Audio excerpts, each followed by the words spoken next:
There are places on Earth where time stands still. Permafrost, underwater ruins, forgotten caves, abandoned temples. We think it's just the past, but what if it's a pause? What if something from the past is still breathing? Science answers millions of questions, but these findings are like holes in reality. What if we've already found evidence that human history is not the whole story? Hi friend, you're on the KirTop channel. The first mammoth that could come back. The permafrost of Yakutia has preserved the body of a mammoth, which looks like it was pulled out of a refrigerator. Yucca is not just a mummified corpse. It has preserved its brain, soft tissue, glands, and most importantly, living cell nuclei. Scientists have already conducted the first experiments. They introduced nuclei into a mouse cell, and it showed signs of activity. So far, without division, but this is only the beginning. Cloning is being seriously discussed, and if technology succeeds, the mammoth could become the first species to return from extinction. It sounds like science fiction, but it is no longer science fiction. This is a working laboratory. A pyramid that sunk before history.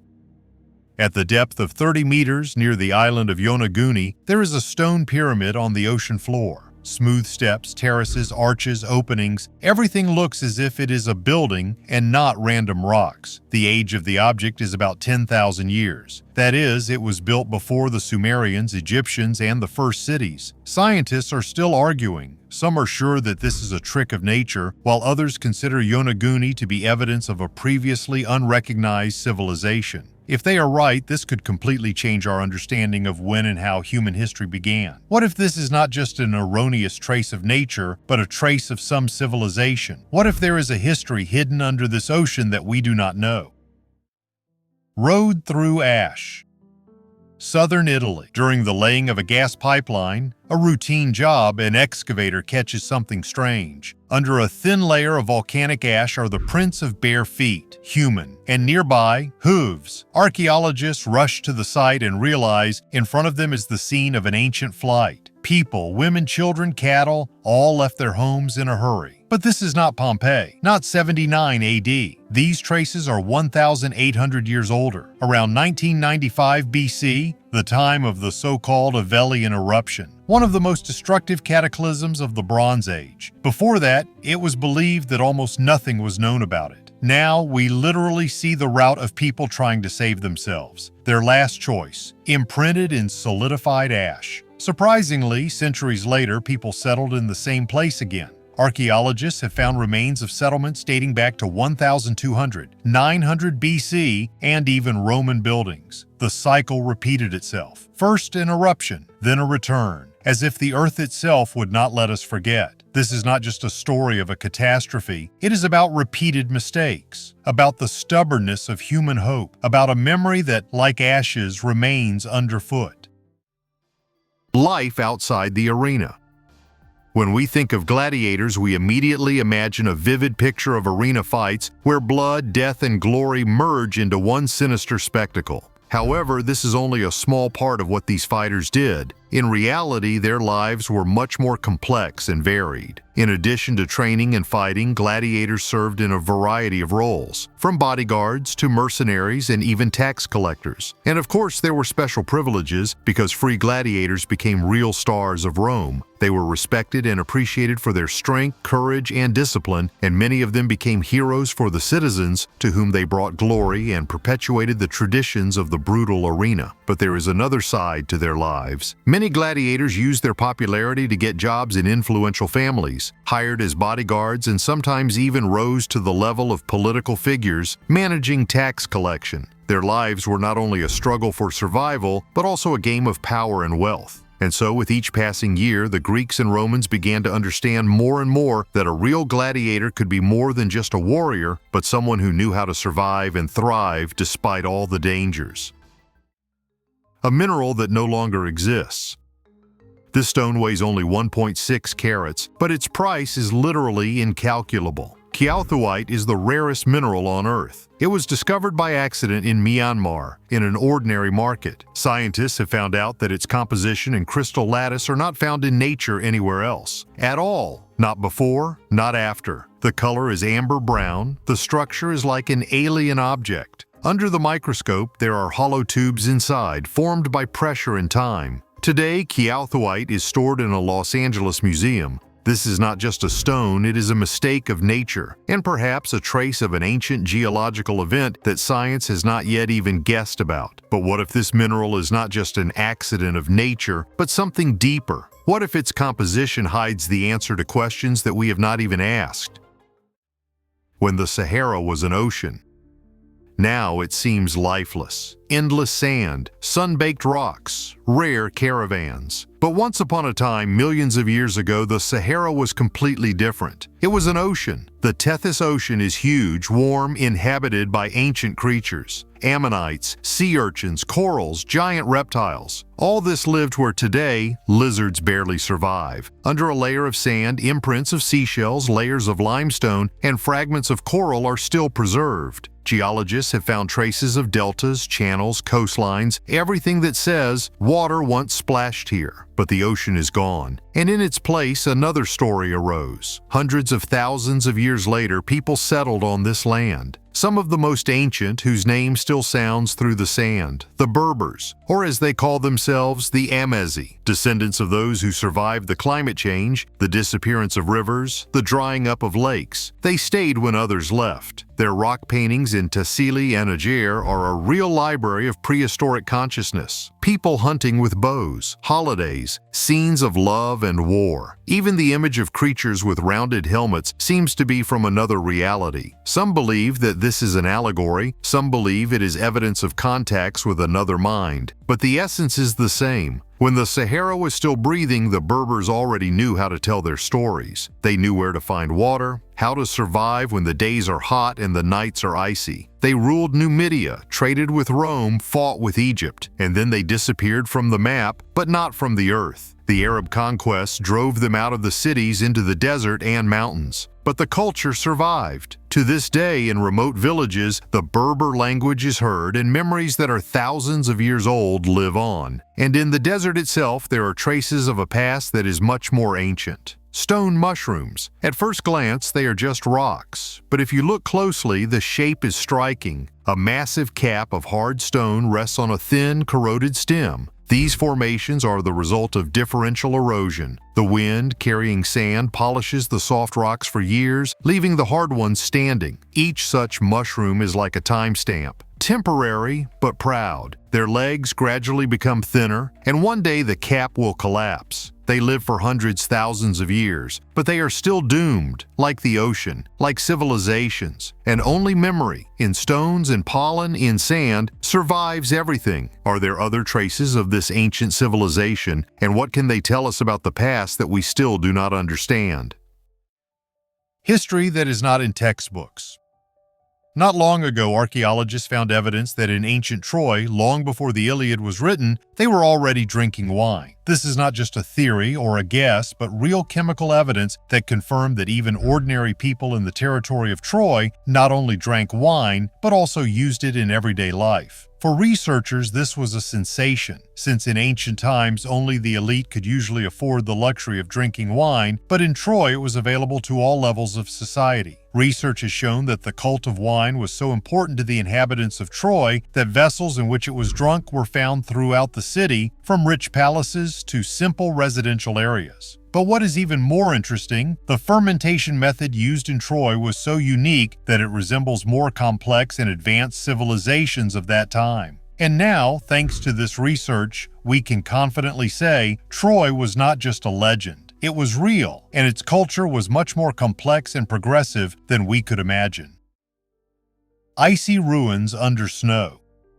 We are used to thinking of the Arctic as a place where only icy emptiness reigns, lifeless, empty, devoid of traces of civilization. But what if this is not so? What if under the thickness of glaciers there are not just traces of long-vanished peoples, but entire lost cities? Satellite research in recent years has led to the discovery of anomalous forms under the ice crust, which may indicate ancient ruins hidden deep in the depths of the north. These cities, according to some scientists, may be much older than the earliest of the civilizations known to us. Mesopotamia, Egypt, ancient India, All these peoples could have been simply a continuation of something greater and more mysterious than we can imagine. How is this possible? How could it happen that such cities are hidden under a multi-kilometer layer of ice? Today, these anomalies are at the level of hypotheses, but each new study only strengthens the mystery. Satellite images taken in the most remote corners of the planet show strange shapes and lines that resemble the structure of buildings, streets, and even entire cities. And if these hypotheses are confirmed, what if these glaciers are not just barriers but burial grounds of ancient civilizations? Ice caps that hide not only climate change but also forgotten epics of humanity. Surprisingly, perhaps these cities were victims of global catastrophes that preceded the ice ages. After all, is there anything more ancient than what is preserved by eternal ice? This question excites scientists more than ever. And perhaps if we unravel the mystery hidden under centuries-old ice, we will revise not only the history of our civilizations, but also the very understanding of how our world developed. A shelter in the jungle. Imagine a group of people leasing a part of the Amazon for 1,000 years, including not only the land, but also the airspace and even natural resources. This is not a movie plot, but the real story of the Kailash Nation, a self-proclaimed state created by a fugitive guru accused of kidnapping and violence. He proclaimed himself the pontiff of Hinduism and fled India, declaring the new island his sovereign state. In 2024, his followers began to make agreements with the tribes of Bolivia, promising aid and money. One of the communities, the Baure, signed a 25-year agreement. But then it turned out that the documents included a lease term of 1,000 years. When this was revealed, an international scandal began. The Bolivian authorities arrested the participants, canceled all agreements, and expelled the ringleaders. But a troubling thought remains. If someone can come along with money and try to rent the Amazon, who's next? This isn't a story about cultists, it's a story about how weakness in the face of resources can result in the loss of an entire territory. They froze and survived death. Northern Yakutia is one of the few regions on the planet where the past has not collapsed but has been preserved. Permafrost prevents bodies from decomposing. It preserves them as if death had simply paused life. This was the find of 2018, a foal that died about 42,000 years ago. It had all its internal organs, skin, muscles, even blood, real blood thickened in the vessels, but after defrosting it became liquid again. Instantly, it became a worldwide sensation. Analysis showed that the animal lived in the boreal steppes, which have long since disappeared. In fact, it became a portal to a past ecosystem. Another case is a woolly rhinoceros found in Colima. It is about 47,000 years old. Its stomach has been preserved, and inside it is plant pollen, wormwood, cereals, wild herbs. Even after thousands of years, you can determine what it ate and what the landscape around it looked like. These are not just remains. This is ancient flora imprinted in the animal's body. And in 2018, they found the head of a Pleistocene wolf. Even the brain was preserved in its entirety. This happens extremely rarely, especially after tens of thousands of years. Researchers were able to study its structure. The age is about 1.5 years. The animal has not yet reached maturity. All these finds have one thing in common. They are more alive than they should be. This is not just archaeology, it is almost biology. And Yakutia in this sense is a unique laboratory where time is in no hurry to disappear. Entrance to an underground ecosystem. In the center of Vietnam, there is a place where even science has not yet reached. Sun Cave is the largest on Earth, more than 6 kilometers long. Volume, 38 million cubic meters. To understand the scale, a block of skyscrapers would easily fit inside. But the main thing is not the size. The main thing is that inside this cave lives a separate ecosystem. Its own river, lakes, jungle, stalactites, tens of meters long, plants, insects, microorganisms, many of them perhaps are unknown to science. Light does not penetrate there. The air is its own. Humidity, temperature, pressure, everything is closed inside, as if the planet decided to create its own reserve outside of history. And interestingly, we still do not know where this cave ends. The endpoint has not been explored. Perhaps further on there is another hall, another biosphere bubble, or even a separate evolutionary path that went parallel to ours. The city that shouldn't exist. In the south of modern Iraq, amidst the sun-scorched land, lie the ruins of Eridu. Once upon a time, canals flowed here, Artisans worked and fields were irrigated according to a precisely calculated system. Recent research has shown that Eridu is not just an ancient city, it may be the very first city on Earth. According to satellite data, archaeologists have found more than 4,000 canals and about 700 farms located according to a strictly organized scheme. Canals up to 9 kilometers long, an extensive irrigation network, infrastructure that could not have been built by disparate tribes. It required engineers, workers, a management system. And all this, thousands of years before the Sumerians, Egyptians, and Akkadians appeared. The strangest thing is that the region was abandoned, and therefore this entire ancient system has survived almost intact. It's as if our modern city were buried under ash, and someone found it whole 6,000 years later. Eridu is mentioned in the Sumerian king list as the first city to be granted kingship from heaven. When myth and geodesy coincide, it gets a little creepy. The gate through which death passed. On the southwestern coast of Sicily, archaeologists have unearthed not just ruins, but a completely forgotten fragment of an ancient city. 3-meter walls, gates, cemeteries, workshops, all of this belonged to the ancient Greek shouldnt. Recently, the northern gate, through which processions to the necropolises passed, was discovered. They led to 5,000 burials, from simple burials to rich crypts. And all of this stood on the most vulnerable border of the city. Apparently, ritual and vulnerability were connected. According to Diodorus Siculus, it was from here that the troops of Carthage burst into the city. The battle lasted 10 days and 16,000 defenders of shouldnt died. The site of the battle is right there, underfoot, and nearby are cemeteries where they were possibly buried. It is amazing how much has been preserved. Ovens, fragments of ceramics, the remains of craft workshops, wine warehouses. The scale and density of the finds make it clear that the city lived, traded, ritualized death, and suffered. And now, 2,500 years later, it is slowly returning to the surface. Under the temple where it all began.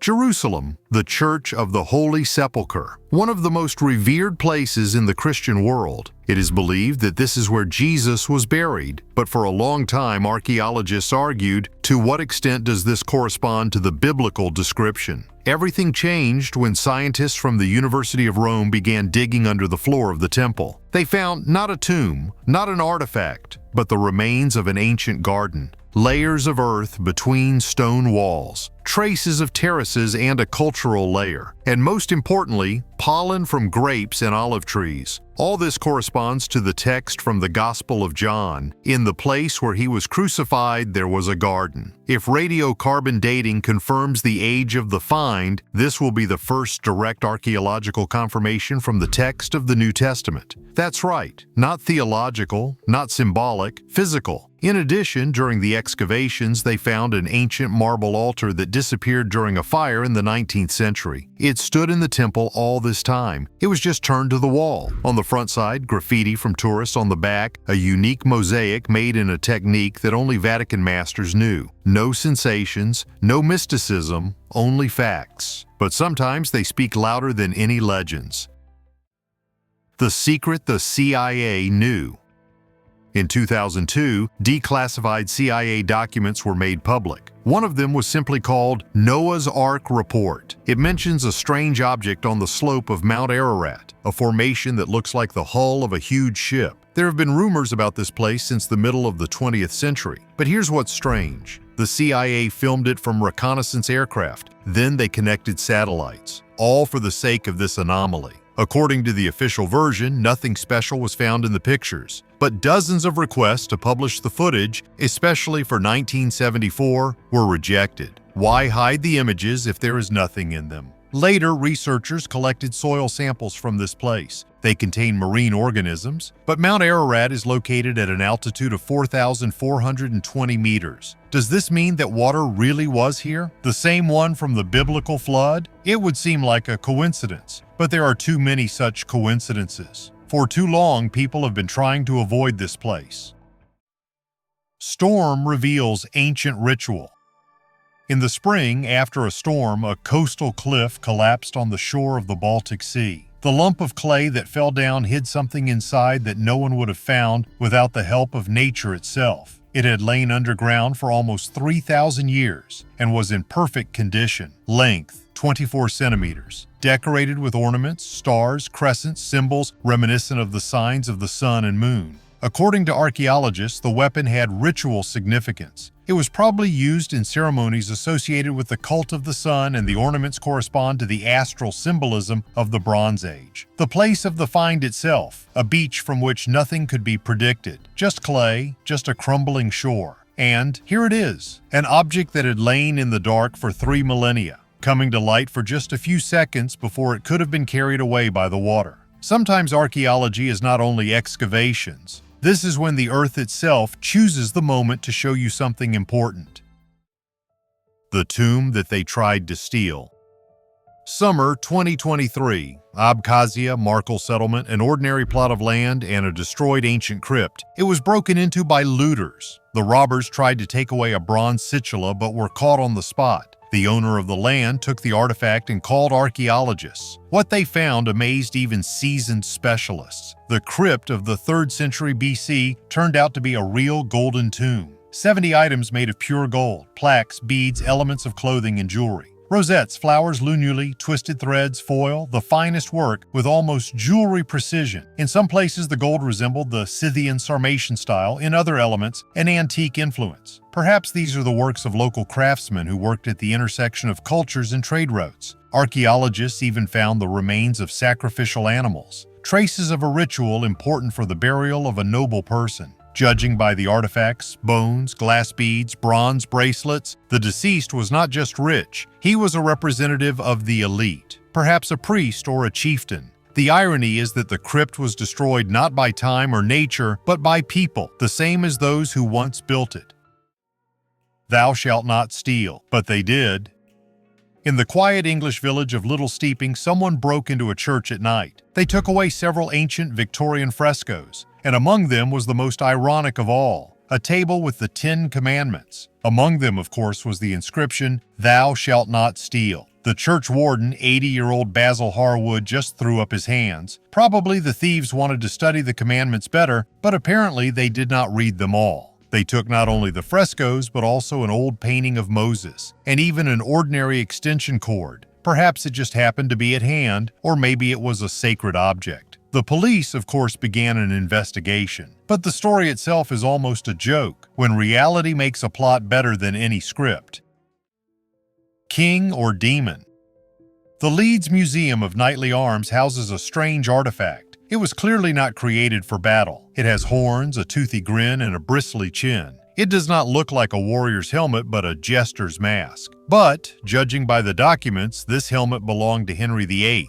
Yes, that same one of the most powerful and controversial monarchs of England. The helmet was part of the armor presented by Emperor Maximilian I in honor of the military alliance. It was made by the famous gunsmith Seusenhofer. The engraving was done by a jeweler from Augsburg. That is, we are not talking about some kind of farce. This was an official gift, made to order with the highest level of craftsmanship. Why does a king need such a face? There are many versions, from a theatrical ceremonial image to esoteric symbolism. Maybe this is an allegory, a demon into which power turns, or maybe just a specific sense of humor. But what's interesting is that the entire set of armor has disappeared. Only this helmet remains, and perhaps it is precisely because of its strange, frightening appearance that it has survived the centuries. The monster that couldn't handle change. In the Miocene Amazon 8 million years ago, there swam a predator that was closer in size to a dinosaur than to modern reptiles. Purosaurus, a giant crocodile 15-16 meters long, almost 2 saltwater crocodiles stacked on top of each other. Weight, 10 tons. Bite pressure, 11 tons per square inch. That's almost 3 times more than a Tyrannosaurus. It could crush a turtle shell the size of a Volkswagen. But Purosaurus didn't hunt near the shore like modern crocodiles. It leapt vertically out of the water like a killer whale and grabbed its prey, giant fish, snakes, and even mammals. It wasn't just a hunter, it was a machine of destruction in the water. Other crocodiles shared the space with him, such as the duck-billed Mourasuchus. It seems the ecosystem was so rich that even monsters found a place to live. But it all ended when geography changed. The Isthmus of Panama blocked the oceans, the rivers of the Amazon became shallow, the climate became drier, and Purosaurus disappeared, as did everything he ate. Today, his relatives are the dwarf caimans. They survived, but the giant did not, because strength means nothing if the world around you disappears. We are missing something. We find mummies that are still bleeding after 40,000 years, stone terraces built before civilizations, minerals that existed only once, cities, canals, helmets, artifacts. All of this was lying in the ground, gathering dust in museums, or lurking underwater. Some of these we cannot explain, others we explain, but too confidently. The amazing is nearby. Sometimes it is the storm that gets it, sometimes the frost, sometimes an accident. But each such fragment seems to repeat the same question. What if everything was not as we think? What if history is not a straight line but a jagged trace in the sand, part of which has already been washed away? We are looking for answers, but maybe it's time to learn to notice the questions. Thank you for watching this video to the end. Bye everyone.